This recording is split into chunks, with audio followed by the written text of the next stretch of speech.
Hi అండి, welcome to our channel. ఈరోజు video వచ్చేసి అందరికీ బాగా ఉపయోగపడే ఆరోగ్యానికి సంబంధించిన వీడియో అండి. తప్పకుండా వీడియో నచ్చితే కనుక లైక్ చేయండి.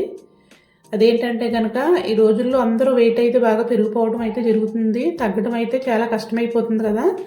దానికోసం మనం ఇంట్లోనే ఒక పౌడర్ తయారు చేసుకోవాలి.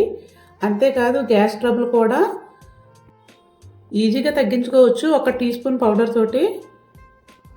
ఒకటే దెబ్బకి 2 పెట్టెలు అన్నట్టుగా వెయిట్ లాస్కి గ్యాస్ ట్రబుల్కి కూడా పనిచేస్తుంది.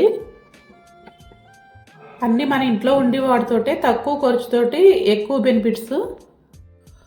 అది కూడా ఎటువంటి కెమికల్ లేకుండా మన బామ్మలు అమ్మమ్మలు వాడిన చిట్కాలతోటే మన వంటింట్లో ఉండే వస్తువులతోటే ఈ పౌడర్ అనేది తయారు చేసుకోవాలి. రోజుకి 1 టీ స్పూన్ మామూలుగా తినేసి గోరువెచ్చని నీళ్ళు తాగితే సరిపోతుంది.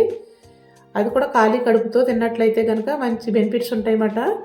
ఇంకా తయారీ విధానంలోకి వెళ్దాము. ముందుగా ఒక 100 గ్రాముల వరకు సోంపు తీసుకోవాలి. సోంపు తీసుకుని స్టవ్ పైన వేసుకుని ఒక మూకుడులో వేసుకుని మంటని సిమ్లో పెట్టుకుని దోరగా వేయించుకోవాలి.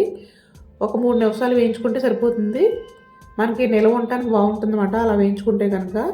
తర్వాత అదే ఒక కప్పుతోటి ఒక 100 గ్రాముల వరకు వాము ఉంటుంది కదా, మనం అరుగుదల ప్రాబ్లంకి ఉంటుంది. మనం బజ్జీల్లో వాటిలో మిర్చి బజ్జీలో వేసుకుంటాము వాము దాన్ని. అలాగే అదే కప్పుతోటి ధనియాలు వేసుకోవాలి. ఇవి కూడా బాగా దోరగా వేయించేసుకుని ఒక ప్లేట్లోకి వేసేసుకోవాలి. తర్వాత ఒక 100 గ్రాముల వరకు జీలకర్రను వేసుకోవాలి. ఒక 100 గ్రాముల జీలకర్ర, 100 గ్రాముల సోంపు, ఒక 100 గ్రాముల వరకు వాము, ధనియాలు మాత్రం కప్పుతోటి మనం ఇవన్నీ ఏ కప్పుతో తీసుకున్నామో అదే కప్పుతో తీసుకోవాలి.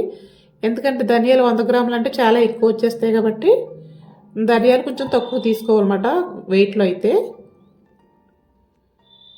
ఈ జీలకర్ర కూడా బాగా వేయించి వేసుకుని మంచి స్మెల్ వస్తూ ఉంటుంది మనం ఇలా వేయించినప్పుడు. ఒక్కొక్కటి ఒక 3-5 నిమిషాలు వేయించుకుంటే సరిపోతుంది. ఇవన్నీ కూడా ఒక గిన్నెలో వేసేసుకుని కొంచెం చల్లారిన తర్వాత మనం మిక్సీ పట్టుకోవాలి. అన్నం అరగకపోయినా లేదా కొంచెం జీర్ణం కానట్టు ఉన్నా కూడా సోంపు నోట్లో వేసుకుని నవ్వులుతూ ఉంటారు, జీలకర్ర కూడా నోట్లో వేసుకుని నవ్వులుతూ ఉంటారు కదా. అలాగే వాము కూడా మనకి అరుగుదల ప్రాబ్లం లేకుండా చేస్తుంది. వామ్ అయితే కనుక కొంచెం వేడి చేస్తుంది కాబట్టి మిగతా 3 కూడా మనకి చలవ చేస్తాయి అన్నమాట. జీలకర్ర ఏంటి, సోంపు, అలాగే ధనియాలు కూడా మనకి చలవ చేసే గుణం కలిగి ఉంటుంది. దానికోసం మనకి బ్యాలెన్స్ అయిపోతుంది అన్నమాట. వాము కొంచెం ఘాటుగా కారంగా ఉన్నా కూడా మనకి ఈ 3 కలిపేసరికి ఘాటు అనేది ఏమీ ఉండదు. ఇది ఒక గిన్నెలో వేసేసుకుని చల్లారిన తర్వాత మనం గాజు బాటిల్లో స్టోర్ చేసుకుంటే కనుక మనకి ఎన్ని రోజులైనా నిల్వ ఉంటుంది. 3-4 నెలల వరకు అయినా నిల్వ ఉంటుంది. ఇంక ఇది పాడవి ఇది ఏమీ ఉండదు. రోజుకి 1 టీ స్పూన్ అయితే సరిపోతుంది మనం నోట్లో వేసుకుని నవ్వడానికి అయితే.